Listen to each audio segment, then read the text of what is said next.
Hoy quiero presentarles la investigación que me propongo realizar, la teoría praxeológica del derecho. Esta investigación es una continuación de la realizada para el desarrollo de mi tesis titulada como Teoría praxeológica del derecho y el orden espontáneo de los sistemas normativos de carácter jurídico. Uf, no sé, el nombre es un poco largo. Em, el punto de partida es simple, pero tremendamente difícil de resolver. Puede darse una explicación científica del derecho. Y es que a lo largo de los siglos, los estudiosos del fenómeno jurídico han intentado responder esta pregunta desde muchos ángulos. Por citar algunos ejemplos, se destaca a Kelsen con su teoría pura del derecho, o a Hart con su obra El concepto del derecho, o también los naturalistas como Finis con su apelación a la justicia trascendente y los bienes básicos, o a autores como Habermas o Alexis con la fuerza del consenso discursivo. Aunque todas estas teorías han iluminado aspectos del fenómeno jurídico, lo cierto es que ninguna ha logrado una explicación que sea al mismo tiempo clara, parsimoniosa y universal.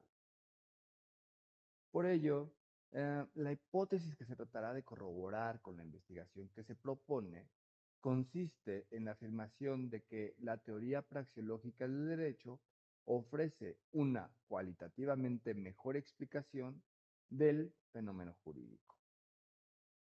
Ujú. La teoría praxeológica del derecho es deudora de la praxeología, desarrollada por Ludwig von Mises en su obra La acción humana y parte de lo que se considera un axioma, es decir, que el ser humano actúa.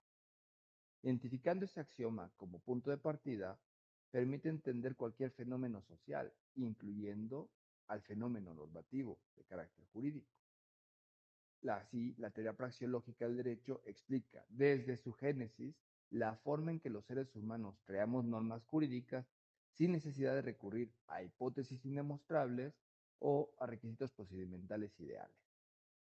Desde ese punto de partida, el reconocimiento de la acción humana como punto mínimo de imputación del fenómeno normativo, es posible explicar categorías y conceptos como la propiedad, el contrato, la responsabilidad, la coerción, etcétera. Mediante un profundo estudio de las principales teorías jurídicas contemporáneas, estas se someterán a una comparación cualitativa frente a la propuesta teoría praxeológica del derecho. No obstante, el reto está en el cómo. Es decir, ¿qué criterios utilizamos para comparar teorías que parten de supuestos filosóficos, metodológicos y normativos tan distintos entre sí? Bueno, como ven, aquí aparece la primera dificultad metodológica de la investigación que proponemos. Pues no basta con decir, me gusta más esta teoría que aquella. Y tampoco es posible usar un criterio único y definitivo de algún filósofo de la ciencia o epistemólogo como verdad absoluta. Por eso, para la realización de esta investigación, hemos propuesto la construcción de un marco comparativo ad hoc, construido a partir de al menos 8 ejes. El primero de estos ejes consiste en lo que cada teoría considera como la fuente de validez del derecho. En segundo lugar, explicar qué función le atribuye cada teoría al derecho. Posteriormente, en tercer lugar, la relación entre norma y sus destinatarios, según cada teoría. En cuarto lugar, el papel que cada teoría comparada le atribuye al Estado en la producción del derecho. En quinto lugar, el lugar que cada teoría le atribuye a la coerción. En sexto lugar, cómo cada teoría explica la relación entre la moral y el derecho. En séptimo lugar, la manera en que cada teoría explica el cambio jurídico.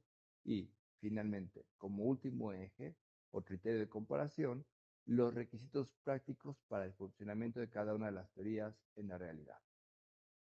Con estos 8 ejes, puedo poner a las teorías jurídicas contemporáneas elegidas frente a la teoría praxeológica del derecho para ver cuál de ellas no solo suena mejor, sino que principalmente cuál de ellas explica más y mejor el fenómeno jurídico. El análisis comparativo que propongo es más bien una búsqueda por la parsimonía y la fecundidad explicativa, de tal suerte que la teoría que con menos recursos logre explicar más fenómenos de manera coherente, será la que se considere como científicamente la más fuerte. Esto plantea un segundo reto en la investigación, pues la comparación cualitativa suele enfrentarse al reproche de subjetividad. Ante este reproche, la respuesta es clara, pues si bien todo análisis teórico tiene un componente valorativo y subjetivo, lo cierto es que lo más importante es hacer explícitos los criterios de comparación para que la evaluación sea racional, discutible y, aunque siempre perfectible, sea lo más objetiva e imparcial posible. Así, al explicar estos criterios, las diferencias aparecen con nitidez.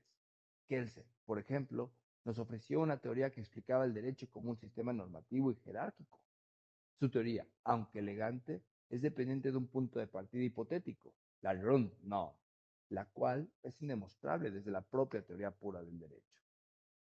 Y, aunque Hart mejora la descripción sociológica del derecho, lo cierto es que no explica del todo cómo surgen las normas, ni integra satisfactoriamente su vinculación del derecho con la moral. Por su parte, el justnaturalismo contemporáneo vincula al derecho y la justicia, pero a costa de apoyarse en principios trascendentes, difíciles de demostrar en la práctica y su universalidad científicamente. Autores como Habermas y Alexis, por otro lado, ponen el énfasis en el derecho, es un producto del consenso y el discurso racional, pero dependen de condiciones ideales que rara vez se cumplen en la práctica. Frente a ellos, la teoría praxeológica del derecho explica todo el fenómeno jurídico como una derivación de la acción humana. Las normas son patrones emergentes de conducta. La moral y los derechos son derivaciones de la identificación de valores que informan al ser humano respecto a la conducta esperada y la conducta a ejercer. Y al derecho mismo lo ve como un orden espontáneo, cuya existencia no solo no depende del Estado, sino que es anterior y superior a cualquier orden impuesto por éste. Lo interesante de la teoría praxeológica es que no niega la importancia del orden, ni de la moral, ni de la justicia, ni del consenso. Pero en lugar de tratarlos como supuestos externos, los explica como fenómenos emergentes de la acción humana normativa que cada uno de nosotros individualmente ejecutamos.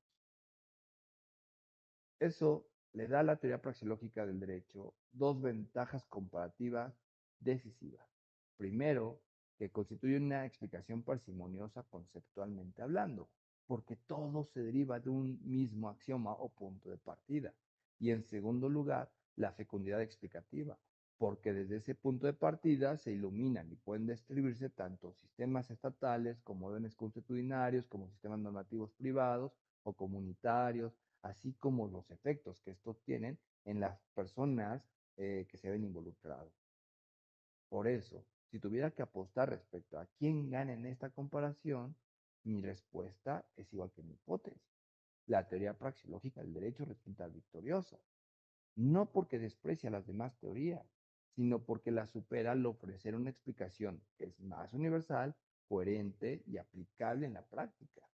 Allí donde Kelsen necesita una Grundnorm, Hart una regla de reconocimiento, el naturalismo principios trascendentes y Habermas un consenso ideal, a la teoría praxeológica de derecho le basta con reconocer que el ser humano actúa y a partir de ahí construir toda una explicación del fenómeno normativo de manera descriptiva y con enunciados apodícticos.